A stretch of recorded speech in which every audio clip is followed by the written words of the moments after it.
Okay, we ended that video a bit abruptly, so let me go back and talk about it a little bit more. We had this example with Farmer Brown, and then we went through and listed the implicit costs and the explicit costs and the revenue, and we calculated the accounting profit and the economic profit.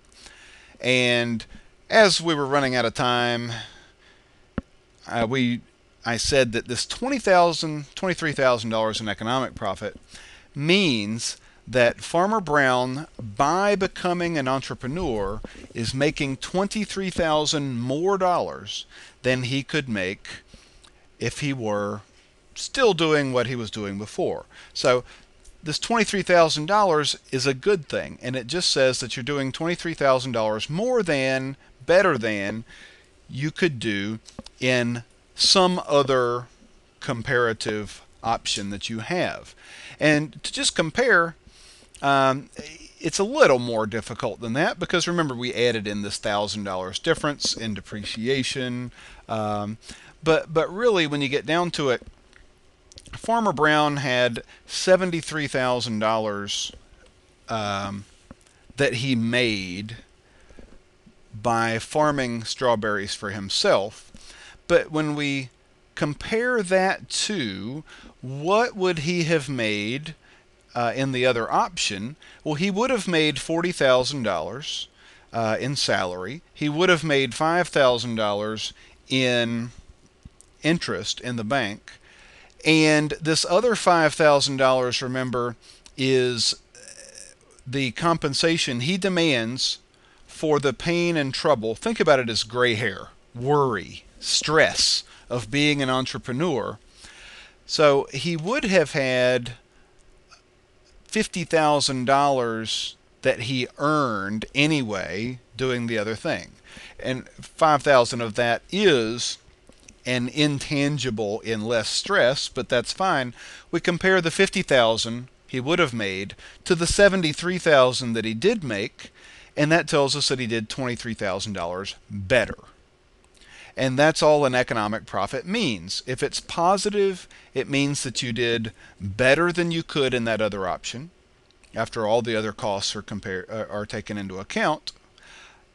If it's negative, it means that you did worse than you could have in that other option. And if it's zero, that's not a bad thing, it's not a good thing. It just means that compared to the other option, you're doing exactly the same. You're doing just as well now as you would in the other option.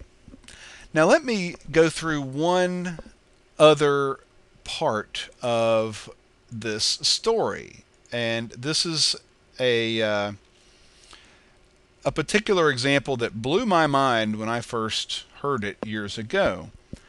So right now Farmer Brown is making $23,000 in economic profit. Suppose that absolutely nothing changes, but we're 10 years in the future. Nothing changes except this land that Farmer Brown bought for $100,000. Remember, he took the $100,000 out of the bank and he bought 10 acres of land with it. Suppose absolutely nothing has changed except now a real estate agent comes and says, "Hey, Farmer Brown, you got 10 acres of land here. You know, this city around you is growing, and that land, how much did you pay for it?" "I paid $100,000. He says, "You know, I bet that you could sell that land now for $1 million. And Farmer Brown says, "Really? Sell it for $1 million?" Well, this economist guy who just came by, he said that I should keep farming because he said I'm making $23,000 in economic profit, and that means I'm making more doing what I'm doing than if I was doing something else. So I need to keep farming. So, sorry, real estate agent, you should go away. Well, that's not true. This is a game changer right now. This fact that uh, remember how that $100,000 in land came into the equation. It came in right here, this $5,000 in lost interest that Farmer Brown could have made. But now that has changed. If we've got to really look at what could he do now instead of being a farmer?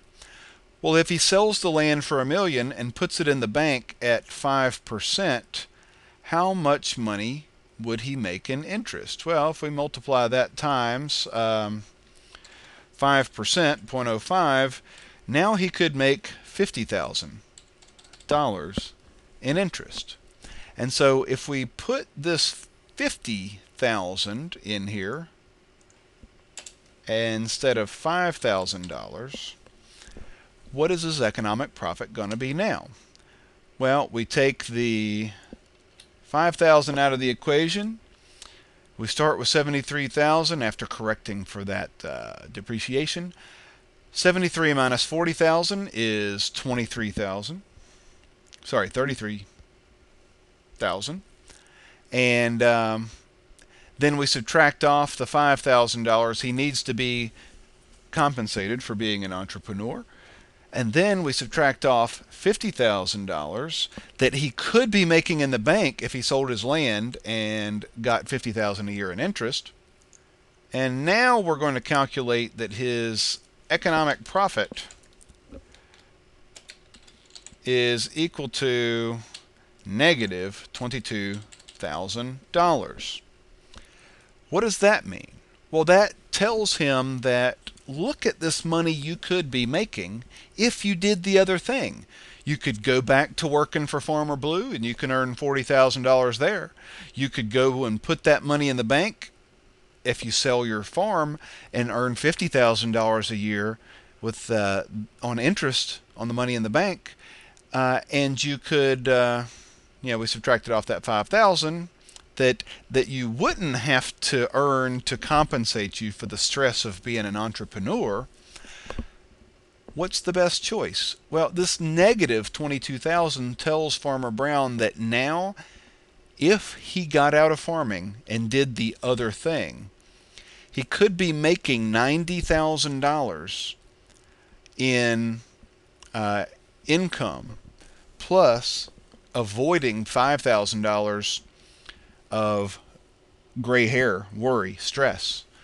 And you compare that $90,000 plus the $5,000 for not having to worry to the $73,000 that you're actually making now, and you could be $22,000 a year better off if you got out of farming. And so I told you, the first time I heard this, I was floored. I didn't really understand, and maybe you still don't quite get it. How is it that I could be so much worse off when the value of my land goes up? Well, it's not that you're worse off. The fact that your land is more valuable now, that is a good thing. It is a good thing. But economic profit, microeconomics is all about helping people make the right decisions. And the economic profit, the only thing it's used for is to tell us if it's positive, I'm doing better than I could do doing something else. If it's zero, I'm doing the same I could do in another opportunity. And if it's negative, it tells you you should do the other thing. The other thing is now better. And the reason it's better is the value of your land is so much higher now. So as soon as that money you could make from the land, investing it in some other way, gets to be better, so much higher that you're making more by selling the land than by keeping the land, that's the point where the economic profit will become negative, and it'll tell you to do that other thing. So this is precisely what we see in a lot of areas. As a city grows and expands and gets nearer and nearer to farmland, the value of that farmland gets higher and higher to where it just makes more sense at some point to sell the land to a developer and take the money, invest it, and get a job somewhere else. Now, there are some other intangible things. Maybe you really like farming. Maybe you don't want to let this farmland be turned into just another housing development. And if that's true for you as a farmer, then you would want to build in those factors into your costs somehow.